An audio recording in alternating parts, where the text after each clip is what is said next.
Ce soir, aux Nouvelles nationales de la PTM. L'industrie fait de la pression. Il dit, si vous déclassez le chemin, mon industrie va mourir.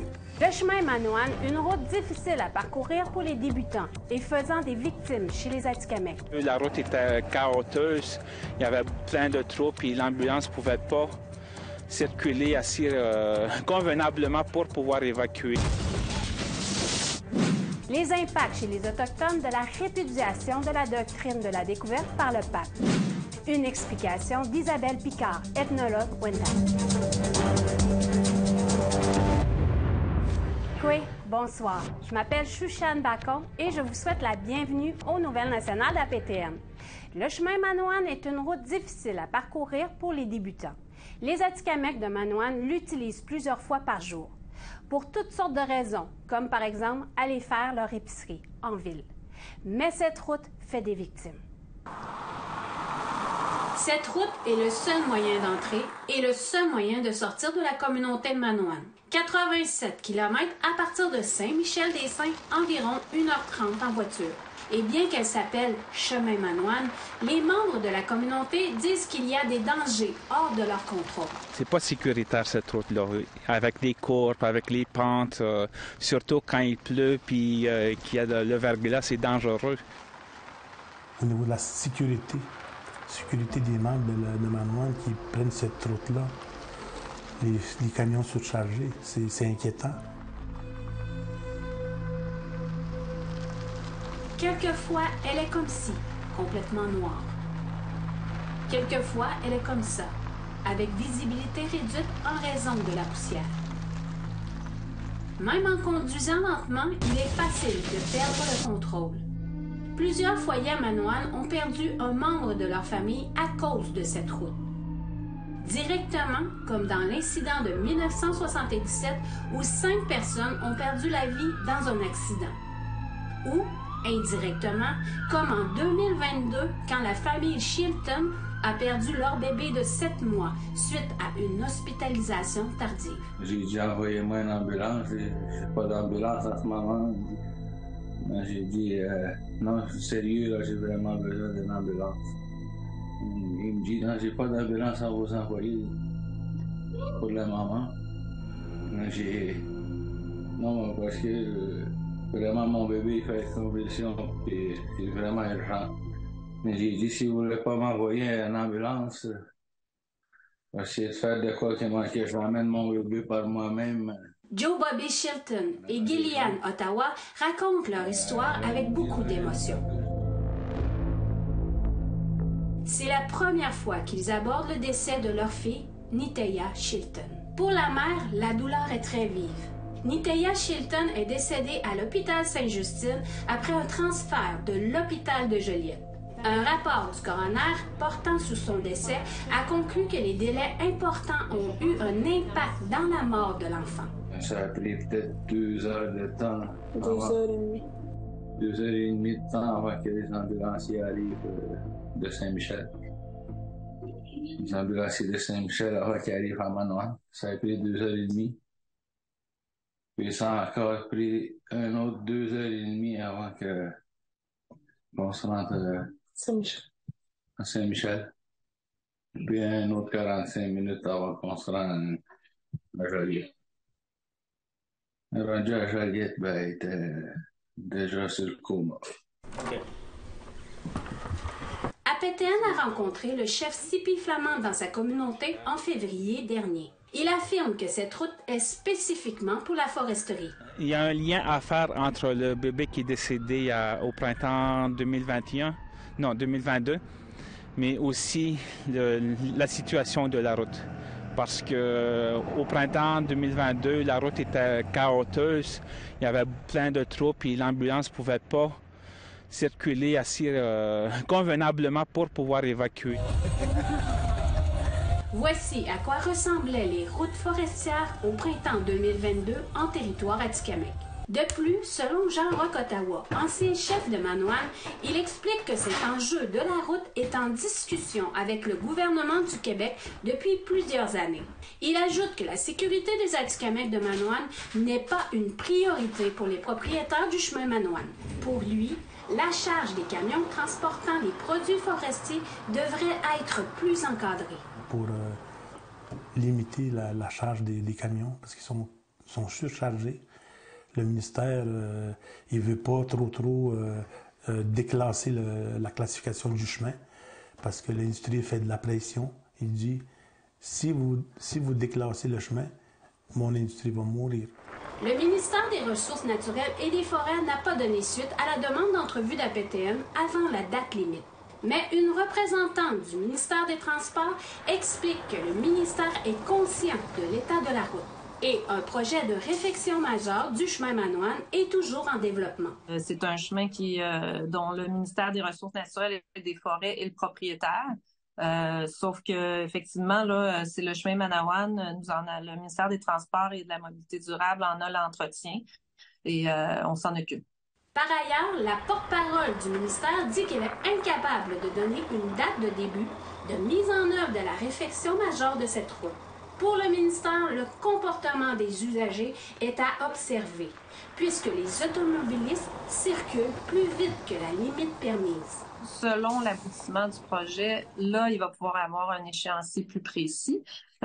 Pour l'instant, là, c'est vraiment là, le but, c'est de maintenir en bon état l'infrastructure actuelle du chemin Manawan, donc une route de gravier. Comment ça va? Cependant, d'après le ministre responsable des relations avec les Premières Nations et les Inuits, Yann Lafrenière explique que cette route demande une cohabitation entre les usagers. Mais il affirme que les discussions sont en cours pour chercher la solution afin de sécuriser le chemin Manoine, comme peut-être l'asphaltage. Ici, la route, on a déjà confirmé l'argent pour refaire cette route-là. Il y a des tronçons qui sont faites, mais aujourd'hui, je vous le confirme. Là. On dit à la blague, elle est belle. On va dire plutôt qu'elle est moins pire que d'habitude. Pour le chef Sipi Flamand, la réfection majeure de cette route est un projet à très long terme. Il attend toujours pour la prochaine réunion avec le ministère des Transports prévue en avril. C'est quand même plusieurs années, là, si je comprends bien la juridiction québécoise, mais aussi la juridiction sur la foresterie. Mais pour cette famille Atikamekw, le chemin Manoine a fait une autre victime. Une victime difficile à oublier. Les médecins de Montréal, il y avait raison de l'amener en hélicoptère. Il y avait peut-être plus de chances qu'il nous disait de survivre. Pendant ce temps, l'idée de la réfection majeure pour le chemin Manoine demeure une route longue et sinueuse. Chouchane Bacon, Nouvelle nationale d'APTN, Manoine. Nous vous invitons à nous suivre sur les réseaux sociaux. Vos commentaires, suggestions et questions sont les bienvenus. Pour nous joindre par courriel, l'adresse est le info_nouvelle@aptn.ca. Retrouvez-nous sur Facebook au @nouvelle_aptn en un mot et sur Twitter @nouvelle_aptn. Après la pause, un futur recours collectif sur les soins dentaires pour les patients autochtones. Soyez là.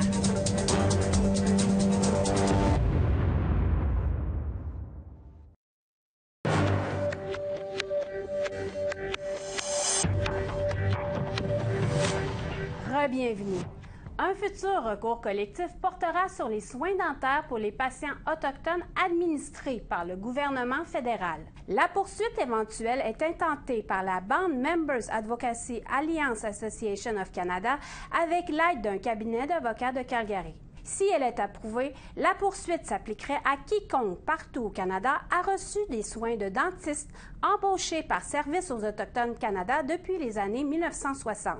Selon le cabinet d'avocats, certains des incidents allégués concernent le retrait de dents saines et de fraisage sans gel. Les personnes touchées disent qu'elles subissent encore des effets résiduels aujourd'hui. I have very bad anxiety attacks. I can't breathe. I want to get sick. I have to run to the bathroom. I'm shaking. And it's just as soon as I sit in that chair and that smell, and that's that trigger, and it takes me right back, and then I grab my face because I'm waiting for that slap. Mais voici une bonne nouvelle dans le monde médical. Pour la toute première fois, une échelle d'acuité visuelle utilisant l'écriture syllabique autochtone est maintenant disponible dans les communautés inuites et des Premières Nations, de même que dans les centres de santé urbains. Créée par des ophtalmologistes travaillant dans le Centre universitaire de santé McGill, cette échelle d'acuité visuelle est en Inuktitut et 7 de ces lettres sont également utilisées dans les communautés Cri et Ojibwe. L'échelle a été distribuée dans les 14 collectivités du nord du Québec et est utilisée à Montréal pour la population inuite urbaine de la ville.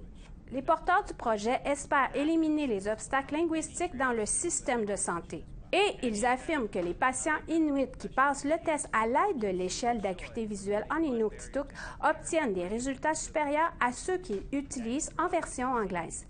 Tant les adultes que les enfants sont contents de voir ce test-là parce que ça fait un sentiment d'appartenance, de fierté, d'un peu de chez soi, comme on dit. La doctrine de la découverte a été répudiée par l'Église à la fin du mois de mars, mais des Autochtones au Québec disent que l'Église évite toujours d'admettre l'ampleur de leurs actions dans l'histoire du colonialisme. Émilia Fournier en a plus.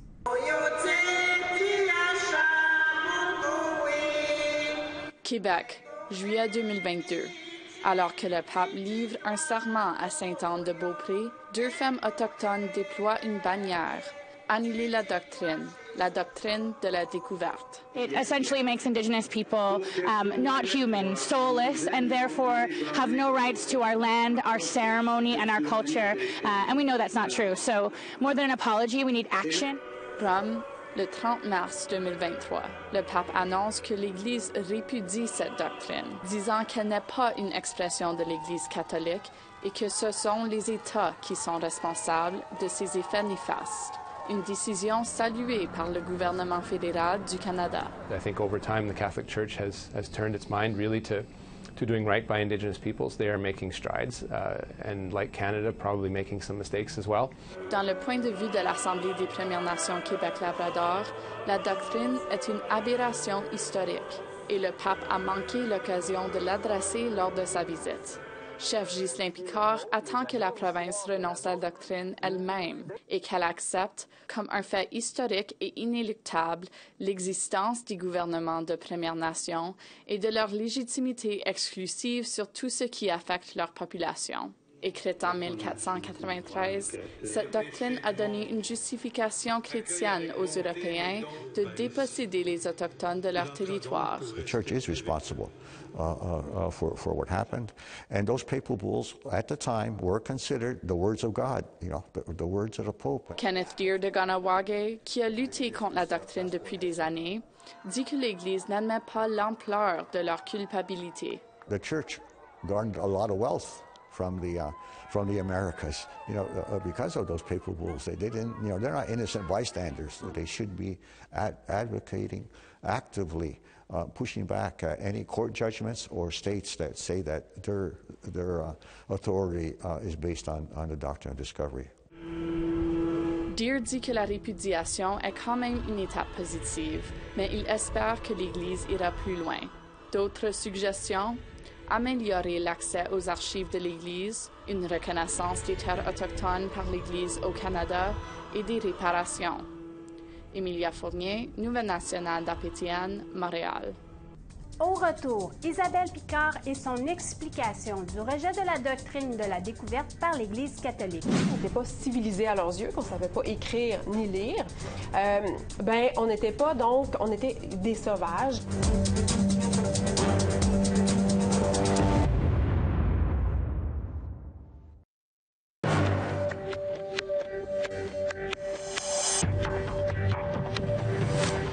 Bienvenue.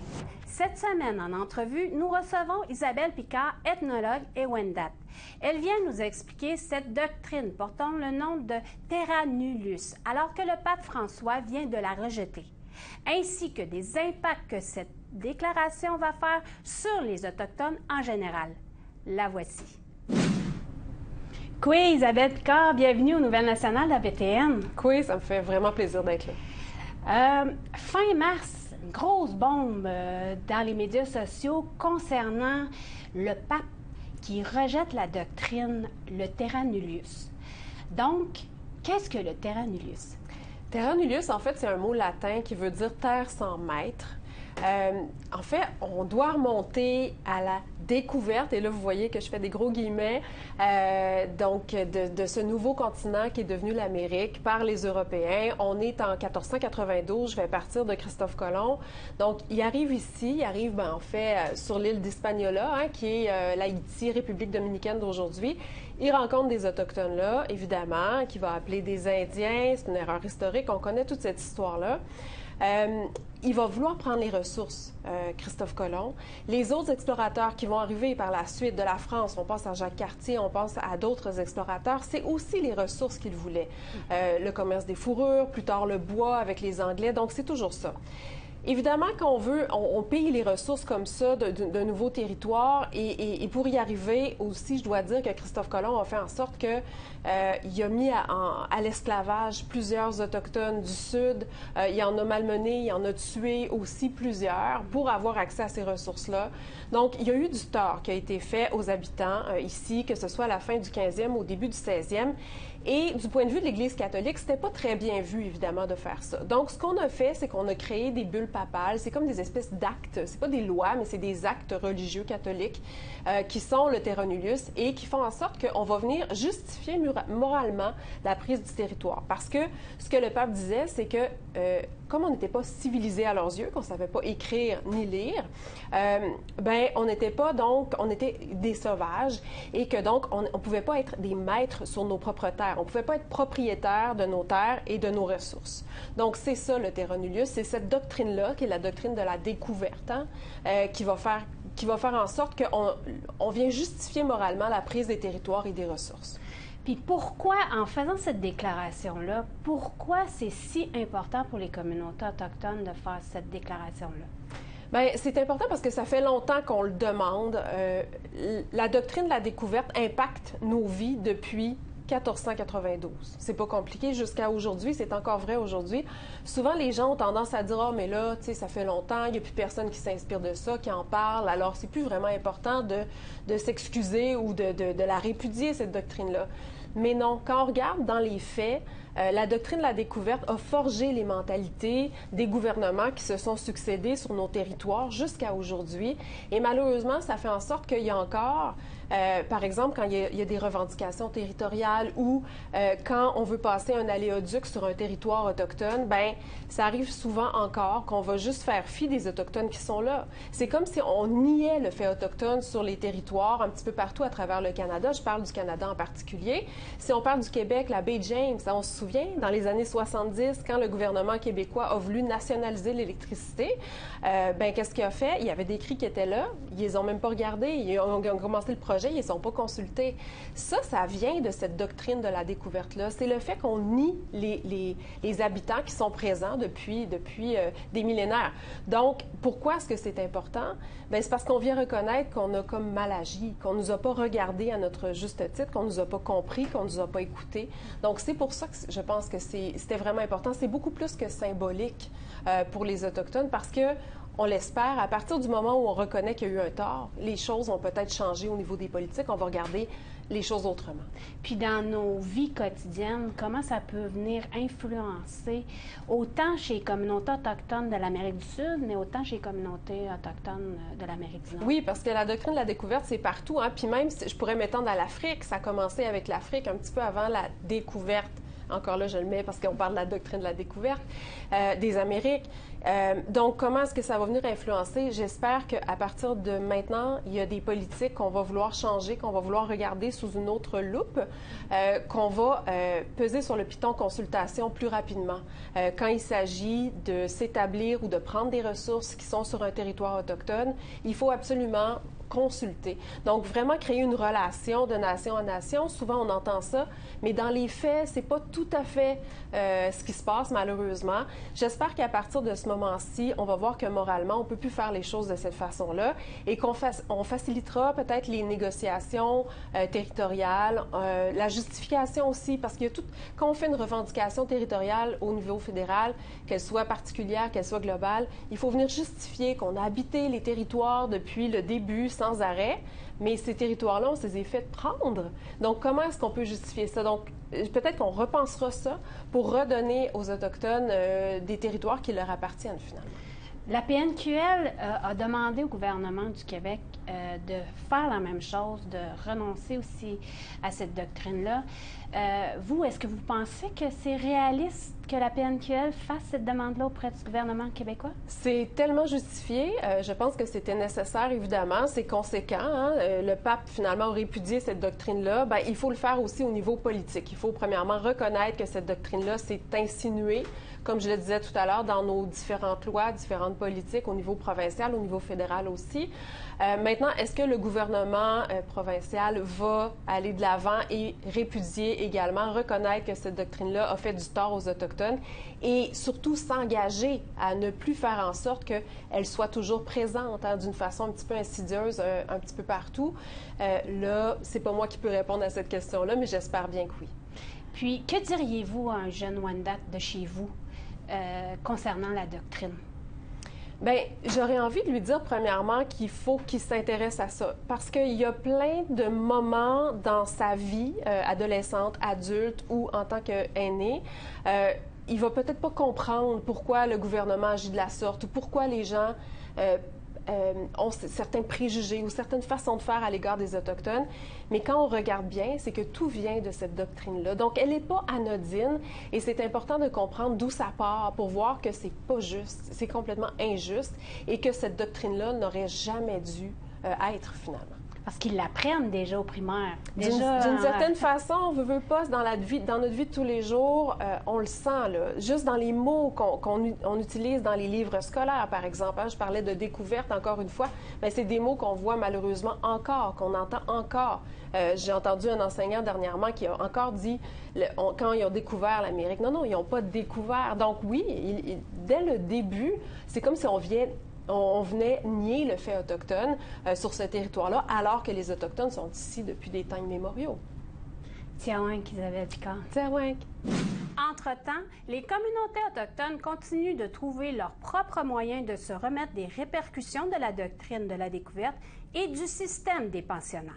L'une de ces façons, c'est le Festival Innu-Nakamu qui a lieu chaque année sur l'ancien terrain du pensionnat de Magnotenam.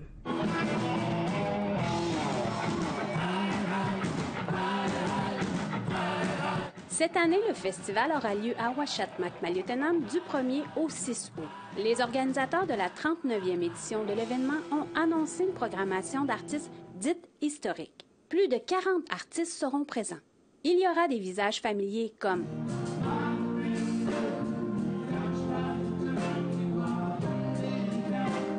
Florent Volant, Matten, c'est ici que je parlais la langue du monde. Natacha Canapé-Fontaine,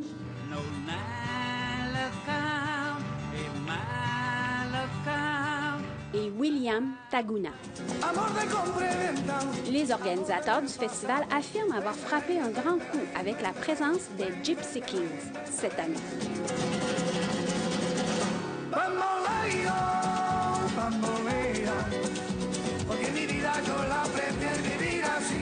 Vous trouverez la programmation complète à l'adresse innunikamu.ca. C'est ce qui conclut le bulletin de nouvelles nationales d'APTN. Je m'appelle Shushan Bacon. Merci beaucoup d'avoir été des nôtres et prenez soin de vous. À la semaine prochaine. Yame Wenopsi.